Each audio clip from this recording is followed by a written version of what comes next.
काबुल की भूल भरी गलियों में जब सुबह की पहली किरण उतरती है, वहाँ सिर्फ रोशनी नहीं, एक उदासी भी फैलती है। पहले एक वक्त था जब ये शहर जिंदा था, रंगीन था, फैशनेबल था, लेकिन अब चुपचाप पुरखों में लिपटी महिलाएं, चेहरों पे ना मुस्कान ना शिकायत, सिर्फ खामोशी।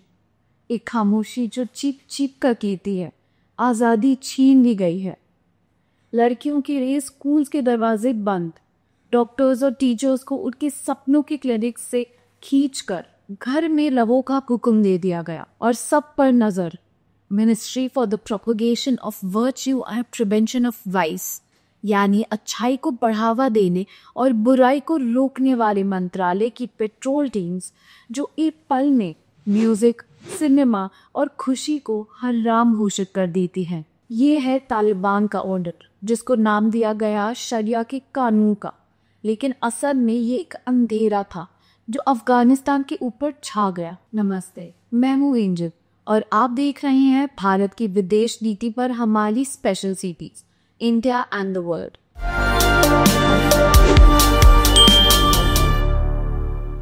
एक कहानी जो शुरू हुई थी एक मदरसे के छोटे से कमरे से, साल 1994।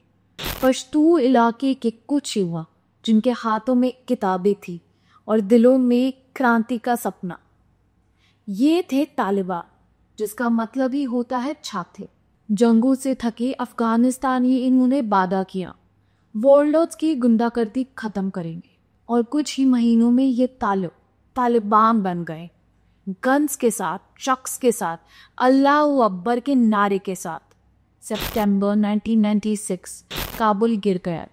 मुल्ला मोहम्मद उमर ने खुद को बनाया अमीर उल मोमिनीन और अफगानिस्तान बन गया इस्लामिक एमिरेट। लोगों ने सोचा शायद अमन आएगा, लेकिन वो अमन एक लुटेरी शांति थी। तालिबान के कानून का विरोध तो कोड़े, सवाल तो जेल, और अगर ज्यादा बोला तो गायब। और महिलाएं, उनसे तो जिंदगी छीन ली गई। ना पढ़ाई, ना काम, ना खुशी, ना ख्वाब, सिर्फ एक जिंदा लाश जैसी जिंदगी। जब उन्होंने भारत समर्थक नजीबुल्लाह की लाश को क्रेन से लटकाया, भारत ने काबुल में अपनी एम्बेसी तुरंत बंद कर दी। 11 सितंबर 2001 दुनिया बदल गई। न्यूयॉर्क के आसमान में धुआं था। तालिबान ने उसामा को पनाह दी थी और अमेरिका ने लॉन्च किया ऑपरेशन इंड्योरिंग फ्रीडम। 3 महीने में तालिबान गिर गया। हामिद करज़ई आए, फिर अशरफ गनी। भारत ने नए अफगानिस्तान के साथ हाथ मिलाया। डैम्स, हाईवे, स्कॉलरशिप्स, भारत भी एक दोस्त की तरह काम किया। लेकिन तालिबान वापस जा रहे थे, चुपचाप, पहचान छुपाकर। एनोनिमिटी ही उनका हथियार था। साल था 2020 दोहा में। अमेरिका ने तालिबान से किया एक ऐतिहासिक समझौता, हम निकल जाएंगे, तुम शांति बनाओगे। लेकिन तालिबान ने तो एक और युद्ध का पहला पन्ना खोल दिया। 15 अगस्त 2021 इंडिपेंडेंस डे, और काबुल फिर से गिर गया। राष्ट्रपति भाग गए और तालिबान एक दिन में वापस। व्हाइट फ्लैग, ब्लैक बूट्स, और फिर से वही ऑर्डर, वही अंधेरा। 20 साल का इन्वेस्टमेंट, $3 बिलियन। तालिबान की वापसी के बाद भारत ने एम्बेसी बंद कर दी, लेकिन दिल्ली ने दरवाजा बंद नहीं किया। बैक चैनल डिप्लोमेसी जारी रही, क्योंकि अगर भारत पीछे हट जाता तो चाइना पाकिस्तान के लिए अफगानिस्तान खुला मैदान बन जाता। 2022 में एक टेक्निकल टीम गई काबुल। हालात देखे गूक, बेघर लोग, बंद स्कूल्स, और नवंबर में जीपी सिंह ने तालिबान के एक्टिंग डिफेंस मिनिस्टर से की गुप्त बातचीत। और तब आई एक छोटी लेकिन गहरी बात, क्रिकेट। जी हाँ, क्रिकेट कोऑपरेशन, सॉफ्ट पावर का सबसे प्यारा शॉट।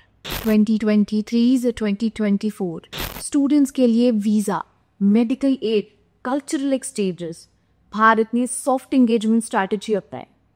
वाघा बॉर्डर से अफगान शख्स को ड्यूटी फ्री ट्रांजिट एक सिग्नल था, भारत बंद नहीं, ब्रिज बनाना चाहता है। जनवरी 2025 दुबई में फॉरेन सेक्रेटरी विक्रम मिस्री की तालिबान एफएम से पहली मुलाकात। एजेंडा सुरक्षा, विकास और एक नए अफगानिस्तान का फ्यूचर। अप्रैल में जॉइंट सेक्रेटरी आनंद प्रकाश ने काबुल का दौरा किया, छाबर का जिक्र किया जहां से अफगानिस्तान दुनिया तक पहुंच सकता है। और तालिबान ने भी कहा हम साझा साथ चाहते हैं संतुलित विदेश नीति के साथ। और फिर आया मई 6, 2025।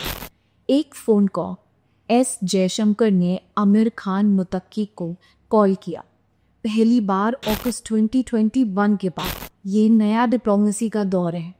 रिकग्निशन अभी दूर है लेकिन कॉन्वर्सेशन शुरू हो गई है। और सबसे ज़रूरी, ह्यूमन स्टोरीज रही। जो कारपेट्स बेचता है अब इजीली वीज़ा मिल सकता है। डॉक्टर आयशा जो मुंबई में सर्जरी सीख रही हैं और दिल्ली की बाजारों में फिर से चिलगोजा की खुशबू। साइंस है कि कहानी अभी बाकी है। तालिबान की कहानी को एक चैप्टर नहीं, ये एक पूरा सिलसिला है। राइज, फॉल और रिसर्जेंस। और भारत का रुख ना सिर्फ प्रैग्मैटिज्म बल्कि एक जज्बा कि चाहे सामने कितना भी अंधेरा हो, डिप्लोमेसी के दिए कभी बुझने नहीं चाहिए। मैं हूँ एंजल और आप देख रहे हैं इंडिया एंड द वर्ल्ड। अगला एपिसोड एक और नुक, एक और कहानी, एक और फैसला, जहाँ विदेश नीति से स्ट्रैटेजी नहीं एक जज्बा बन जाता है।